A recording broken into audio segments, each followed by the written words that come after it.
Welcome to Modern Day Abigails, a women's outreach of Calvary Chapel, Pearland.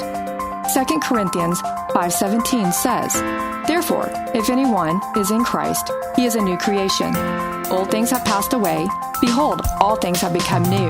So let's listen to God's Word, where everyday lives transform and where we can become the women God created us to be.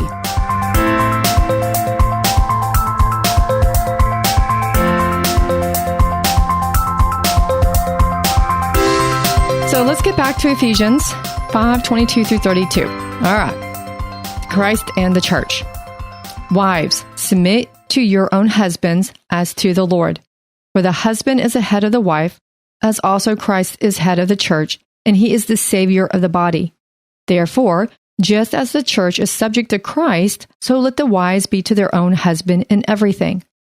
Husbands, love your wives, just as Christ also loved the church and gave himself for her, that he might sanctify and cleanse her with the washing of the water by the word, that he might present her to himself a glorious church, not having spot or wrinkle or any such thing, but that she should be holy and without blemish. So husbands ought to love their own wives as their own bodies. He who loves his wife loves himself. For no one ever hated his own flesh, but nourishes and cherishes it, just as the Lord does the church. For we are members of the body of his flesh and of his bones. For this reason, a man shall leave his father and mother and be joined to his wife, and the two shall become one flesh. This is a great mystery, but I speak concerning Christ and the church. Nevertheless, let each one of you in particular so love his own wife as himself, and let the wife see that she respects her husband. So when Paul wrote this, yes, he was actually setting up an order in the home so that there can be peace and that there can be representation of Jesus and the church. But if we look at that saying, wives, the bride of Christ, the church, submit to your own husband. Let's look at husband as Jesus, as Lord. Church, submit to Jesus as to the Lord. That makes a big difference, doesn't it? Everybody likes that part, right? Oh, I got to submit to the Lord. I got to submit to Jesus. But when you say wives to your husband, then it's like, wait, hang on, back up. He ain't the boss of me. Yeah. But this is yeah, exactly. This is what the Lord wants. He's showing you that his relationship with the church is the same with the wives and husband, and it's for protection. It is for peace. I have never met a home that followed this and did not have peace. I mean, I've been to different people's homes, and when they make this order, you can tell the difference. They may not going to agree on everything, okay? Ray likes Doritos. I can't stand Doritos. I can't eat them, all right? But if you could, you wouldn't. Probably not. I have other chips I would prefer. Oh my God, they're my fave. And they're okay, but I have another preference. So I'm not talking about you got to do everything your husband does. He eats Doritos, you got to eat Doritos. Cool Ranch, oh gosh. Oh, spicy nacho. That's my thing. Yeah, but he's not going to sit there and necessarily want to eat the red sauce with the chip and call it, dinner. I think that's a perfectly healthy dinner. He does not. I'm like, hey, what's the difference between salsa and tomato soup? He said, Anna. I'm like, just saying. Anyway, just saying. Quite a bit, but okay. Yeah, I know. I see it the same. But there is a big difference between how you see Jesus. Now that you're going to have to come together and say, hey, the husband or the husband's going to say, hey, I think the Lord is moving us in this direction. And the wife needs to say, I don't see it yet, but I will do it because you're the head of the household. God's taken us this direction. I'm going to go with you. Can I throw something out here? And wives who are like this are going to hate me when I say what I'm about to say, and that's okay. But I want you to take a good look at your marriage and your relationship. What I cannot stand and what I can't handle is wives or husbands that say, yeah, my wife's the boss, or wives that say, I'm the boss of this house. Oh, I can't handle it either. And so here's what I want. If that is you, I'm challenging you. I'm going to give you a challenge. Take a look at your marriage. Are you the only one happy in it? Right.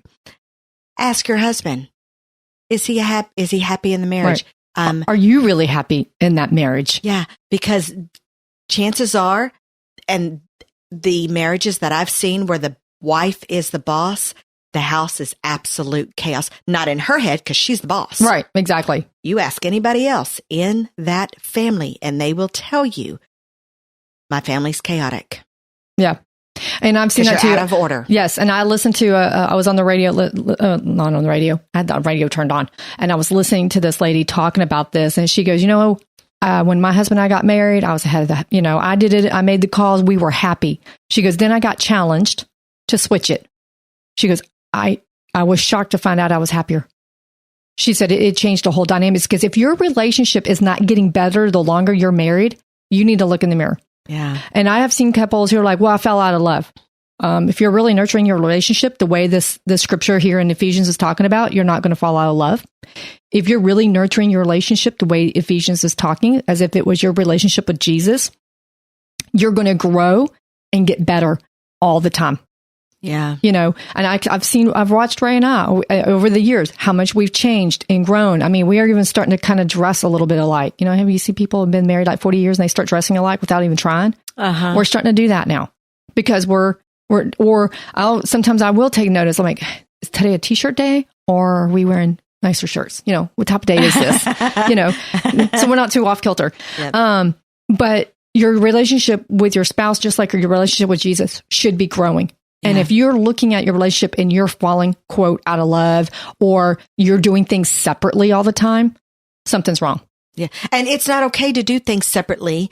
Anna and Ray do things separately. Yeah, but not all the time. And it's not consistent. In fact, I mean, this is really the epitome of the story is our son's getting married and we're having the rehearsal dinner here at this house. I might even talk about it here later. But so one of the guys say, hey, Ray, we're going out tonight to see the Star Wars. We're going to go watch the midnight premiere.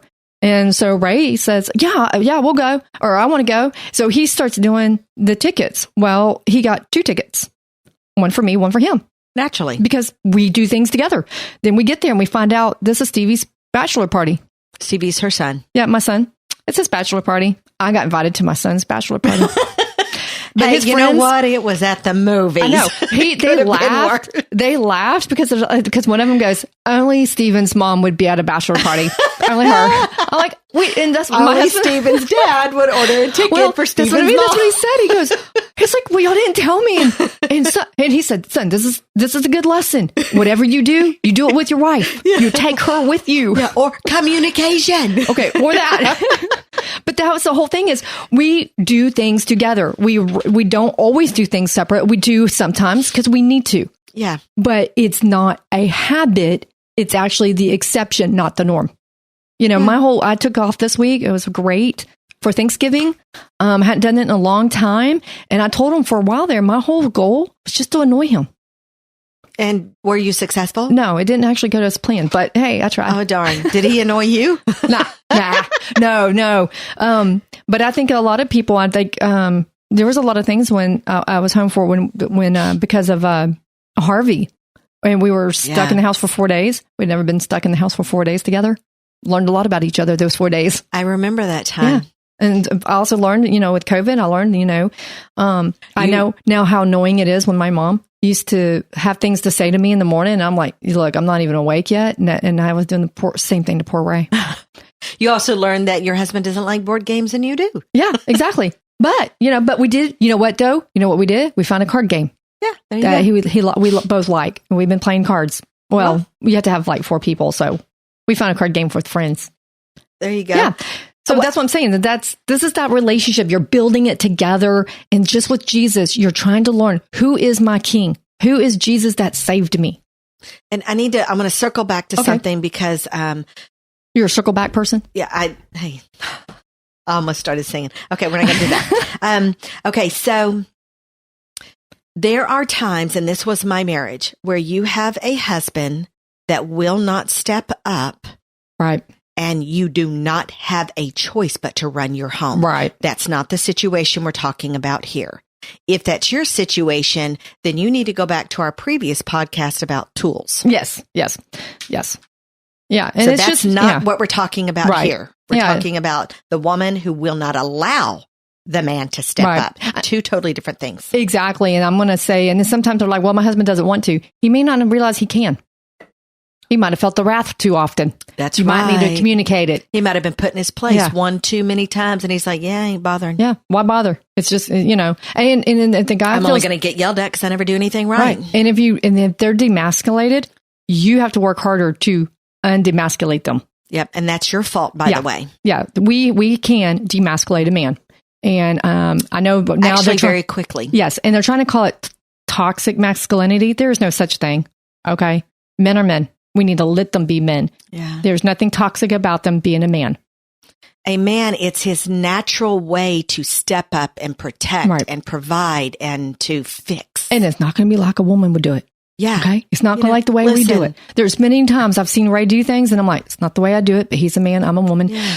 Breathe in, breathe. Dishwasher's a big one. If he doesn't fix it like you, load it like you, that's fine. If he doesn't actually start the dishwasher, then while he's not looking, you can fix it if you want to. Yeah. Don't say a dang word to him. Right. You give him hugs and kisses and praise him. Yeah, exactly. And you never tell him that you switch the bowls around to the top shelf. Yeah, exactly. Or sometimes you're just OCD and just do things weird anyway. Yeah. But yeah, that's so if you hear the words toxic masculinity, you need to turn it off right then and there. There's no such thing. Are there men who are aggressive? Yes. Okay. But that's why God gave them a woman to help, sometimes they do need help, but sometimes they need to be that aggressiveness. Sometimes it's their job. Yeah. Keep it a good balance. And it's also the same way. I'm going to talk about this here too, because I want you to notice something and see if you think about it, Joanna. Do you see anything about compromising in here? No. Don't you hear that all the time? It's all about compromise. Yeah. I'm going to say that's twiddle-diddle. That's a made-up word. Yeah, it's because I can't say the word I really want to say. Right. Well, it's doggy poopy. It is. But I like your concept of compromise. So tell us, Anna. Yes. So this is the best marriage advice we ever got when we were doing our premarital counseling. Is the pastor said, and he was an older guy, been married for a really long time, and his marriage was almost ruined when they were younger. So you listen to a man like that. And he said, don't compromise, always agree. He said, because what happens is when you start compromising, you hate what you compromised on. So you have to just determine to agree. There are things I do not, some people are like, well, Anna, you compromised. No, I decided to agree. Mm-hmm. And I'm not going to hate it because I agreed to it. May not have been the way I wanted it to go, but I'm going to agree to it. There's two people in the relationship. Not everybody's going to get their way every time. But y'all can come to an agreement of how you're going to do a certain thing. Right. Exactly. When we were picking out my car, I wanted color, but he wanted to keep it a light color because we're in Texas and it gets hot and don't want a hot car. I like the heat, but that's fine. I get that. So we had to find a light colored car that we could agree with. Do I really love my silver? No, but when it came to the other choice of the pearly white type, it was like $2,000 more. Nah, never mind. I'm good. This whole silver thing works out just great. I totally would have picked it. See, I'm not. Just late. Let's do it. Let's do it. Yeah. And I'm like, nah, never mind. I don't need it. Whatever bells and whistles are on it, I don't need it. I don't need $2,000 extra just because of a different color. Shimmery and glimmery. Nope. But even though silver's not really what I wanted, I didn't compromise. Yeah. I, at the end, said, you know what? I agree. Yeah. Let's go with silver. Yeah. So you weighed your pros and cons, and both of y'all's pros were not the same, but they're the same number. Yeah, but we came to an agreement. Yeah. So, when you're reading Ephesians, go back, ladies, if you have a chance, underline words, Ephesians 5:22 through 32, realize there's no compromising. What if, Joanna, you ready? Oh, geez. What if Jesus compromised? That's a scary question. Yeah. God, I literally had my spirit jump. I'm like, Father, I know you want me to save them, but can I only save like a few people that I choose? Could you imagine his compromise? If y'all could see my face right now, it's a sheer picture of horror. Yeah. Can't even imagine the Lord compromising. Exactly. Because he's our stable. Yeah. He's our stability. Mm-hmm. He's our go-to. He doesn't waver. He doesn't cave in. God the Father and God the Son, Jesus, are always in agreement. always. What if he compromised on the cross? Exactly. We would not be entering heaven. I got 5 minutes and then I'm getting off. Yeah. I'm done. Yeah. Yeah, exactly. Forget it. That is a scary horror of a The Lord question. just hit me with it. I'm glad he didn't hit me with it sooner because I probably would have not slept. Oh my gosh. He hit me with it. What if I compromised? I literally got goosebumps. It's not. Yeah. No, it wouldn't be a good picture. So ladies, I'm telling you, don't compromise. Now, if you're single, do not compromise. If you're not going to have, you're like, I'm a testament to that. Yeah, no sex before marriage means no sex before marriage. No checking up, no moving in. Exactly. Saying I'm going to have a chaperone. I'm going to have a chaperone. I already have my chaperones in place. I don't know if Ray cares, but he's going to. He will have fun for the first, I don't know how long. You've already said whether I like it or not, you're chaperoning, you and Ray. Yeah. And I need that anyway because I have already mentioned I have never picked good. Yeah. And so I'm not real sure that I could trust myself on the first guy that, catches my eye, Lord willing. No, that's what I'm here for. One day. Yeah, that's why we need friends. But that's what I'm saying is, ladies, don't compromise. Come to an agreement. You might have to work at it. It's okay. You work hard at your jobs. You work hard on your little Peloton bikes or your exercise bikes. And by God, you work hard when you go to the gym. Work hard on your makeup. Yeah. And your hair. Why don't you work that hard with your relationship with your spouse? Or your relationship with your children, your relationship with your siblings. Well, they're a jerk. Well, you are too. I hate to say that. Yeah, ask them the same question. They might say the same thing about you. Work on your relationship. Even that means you have to bend in that you have to be humbled. You might have to be humbled. You might have to make certain sacrifices. It's okay. Because eternity is where it's at. Not today, not tomorrow. It's all about eternity. Yeah. Because this is going to go away. I have a degree. It's not going to go to heaven with me. It's not. Car, it's not going to go to heaven. House is not going to heaven. But my relationships, I want them to go to heaven. Yeah. My bedazzled clothing. Yeah. It's not going to heaven. Not going to heaven. No. Might go in a coffin, but it's not going to heaven. Yeah. But those relationships you build, those can go to heaven. That's what we're looking for is eternity.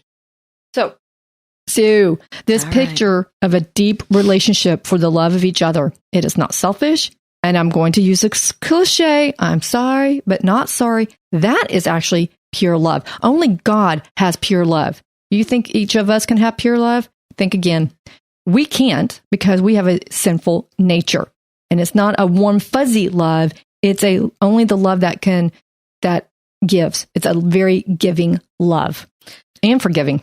I think also because we're naturally selfish, self-preserving. Yes. Even if we don't want to be. Right. I've noticed that. I found out. It's just the way it is. Through this, the first time I did it, I figured out how selfish I was. I didn't want to be selfish, but it goes back to being preservation. Is that the word? Yes. Yeah. Okay. Trying to keep yourself from being hurt. Yeah. And that's what happens. Yeah. Survival thing. And so you have a tendency to keep up those walls and keep up that survival mode because you don't want to get hurt. But in the process, you become very selfish, and you have to be willing. And I'm speaking to a particular friend. If she's listening, you're going to have to hurt. Sometimes you have to hurt. There's no other way. Pain is sometimes okay. Yeah, it is. Actually, we grew up in a concept She's going to kill us. I know. There is a concept that we shouldn't have pain, but pain is a part of living. Jesus had pain. I mean, most horrific pain. Yeah. Not only was the cross was horrific pain, but when he was with Mary and Martha, and we did a study already on Mary and Martha. You can find that one with Lazarus. He cried because he was in pain of what sin had done. He was in pain that his friends were hurting. He hurts with us. He cries with us. Yes. Mm-hmm. It is okay for us to have pain and cry with others. It's okay. Now, don't stay there. All right. Don't stay in that pain. You got to keep moving forward because remember, eternity is calling and we're supposed to take people with us. Yeah. Our pain can be, it depends on how long we drag it out, but our pain can be temporary. Pain is from our broken hearts, but the Lord heals broken hearts. He specifically came down to heal broken hearts. Exactly. And sometimes we have to be in pain for others because we're supposed to rejoice when others rejoice and we're supposed to weep when others weep. And be there with them. That iron sharpens iron is not just for encouragement. It's for walking the road with our friend. And that's, we do that. Yeah, exactly. And whether we like it or not, we feel each other's pain and that's just the relationship the Lord has between us. And if you're walking alone, one, you might have chosen it, but two, also made me think of this. God might be trying to separate you from everybody else because he wants you to himself for a while. He wants to work with you. He wants to develop that relationship, and you're not willing. So he has to take everything else out. So you're willing to speak to him and talk to him and build up with him. Yeah. And I'm going to I'm not going to circle back. I'm going to sidetrack. When I've got this trial, I'm not going to call it a journey. I'm going to call it a journey. Yeah, this journey that I'm going through. It's been quite some time now, and Anna knows about it, but I'm not going to say what it is here. And one day I'm a whiner sometimes. And so me too. Anna's raising her hand as well. And so sometimes I get real whiny about my situation. And the Lord told me one day, about 4 years into this journey, he's like, you missed it all. You missed everything I was trying to show you. I'm trying to bring you closer to me, not to your pity party. Get out of the pity party, revisit everything I've told you, because I am trying to get you closer to me. And I'm like, I just wept. Yeah. Wept. And I'm like, okay, Lord, I got this. Yeah. I backtracked and I literally went over everything in my head. And I'm like, Lord, remind me, because I don't want to miss anything. Yeah. He did the same thing with me the first time I did the Songs of Solomon. Yes, he did. Because I'm like, I was trying to build this different relationship with my husband. And the Lord's like, but I want that with you. That's what I want. And it was really, it did. It hurt. I cried. Yeah, I remember that day. Just crying. And I'm like, okay. And because I started really working on my relationship with the Lord, my relationship with my husband changed. It did a 180. Yeah, it did. Is that a full turn? Yeah. A 180? Yeah. Okay. And we had a good relationship, but I wanted better. Yeah. And it's getting better. And then if you think your relationship is good, then you're just, no. Do you want it to be just good? No, it should be improving every single day. It should be getting better and better. Doritos are good. I'm just kidding, Anna. Hey, but if you get real nachos, isn't that better? Do you want Doritos, or do you want the goodness? Yeah, or do you want the cheesy gooey stuff on your chips, which I can't have, but it sounds really good. Yes, it's delicious. That's what I mean. So you can have Doritos, or you can have a real nacho. I mean, do you want a plain cake, or do you want it all iced up? Exactly. Do you want a cherry on top? God, with whipped cream. Going. Exactly. So we're going to use food, apparently. Yes. So that's what we're saying is all things we can't even eat. Yeah, exactly. Anyway, that's what we're trying to say, ladies, is don't think your relationship is just good. Build it better. Yeah. Keep it going. If you stall, stop getting complacent. Yeah, don't get, thank you. That's the word. Yeah. Complacent. Don't get complacent. Don't stall. Keep it going, because the enemy will find your complacency. He will find your stall, and he'll start working on it. Now, listen, here's another thing between us girls that Anna and I actually work with women on this exact thing. So if you want to email us, it's all private. We promise we will never share your information with anybody except each other. We can actually give you some good pointers. Yes. And we help women all the time. And we can help you, give you some good tools and some good pointers to, change things, or, spruce things up. And, quit getting tired. Yeah. Well, I mean, tired is because you out the of enemy. Complacency. Yeah, the complacency is tired. And we got some good tools that the Lord personally gave us from our own experiences. Why are you laughing? What did your husband text? I just texted you. Now you can say something about it in your podcast. About what? That he texted me. Oh, see, this is what I'm saying, ladies. It keeps going. So I did. Listen, all the time, Anna's like, oh my gosh, Ray just sent me this silly thing. Yeah. She doesn't normally tell me what it is, because it's really just between them. But she giggles, which makes me giggle. Yeah, because I mean, like I said, we're getting better and better. I remember when I first gave my life to the Lord, really gave it to him. I had gotten saved when I was a kid, but I really just got off weight. I mean, you can get off track, and then you can be like not even in the right state. Or you could be, heading back to Pearland and getting on the road to, San Antonio. So I remember when I told the Lord, I gave him my life, about a week later, he goes, so when are you going to start learning? When are you going to start reading so you can know who I am?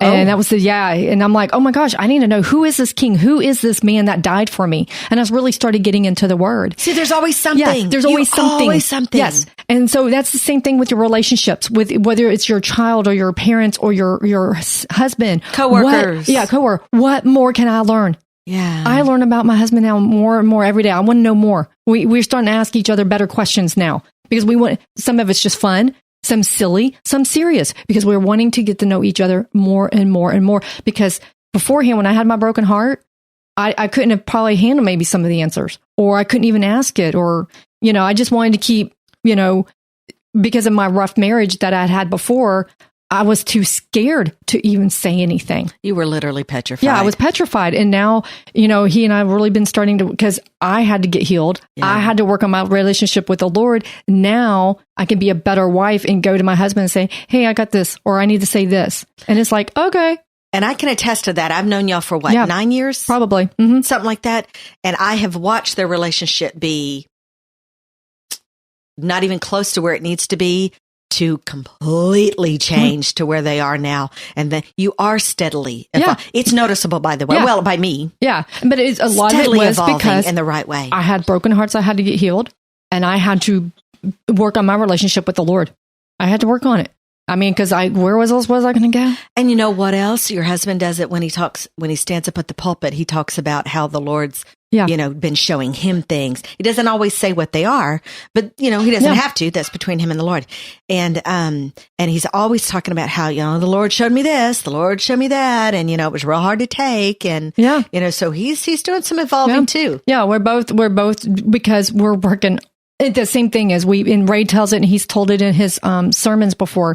One day this guy walked up and said, Jesus is trying to get close to you. You need to let him. Mm-hmm. Because he had past bad. That's a slap. Yeah. Well, he had past bad relationships. Yeah. Same thing. Mm-hmm. Put up a wall, keep yourself protected, because I don't want to go through that again.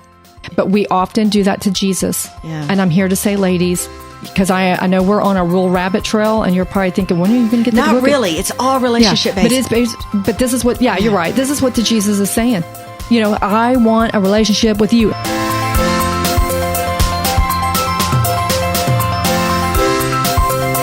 Thank you for letting us share our tools to become the women God created us to be. If we encouraged you today, visit us at moderndayabigails.com. Remember, you are loved, cherished, and prayed over.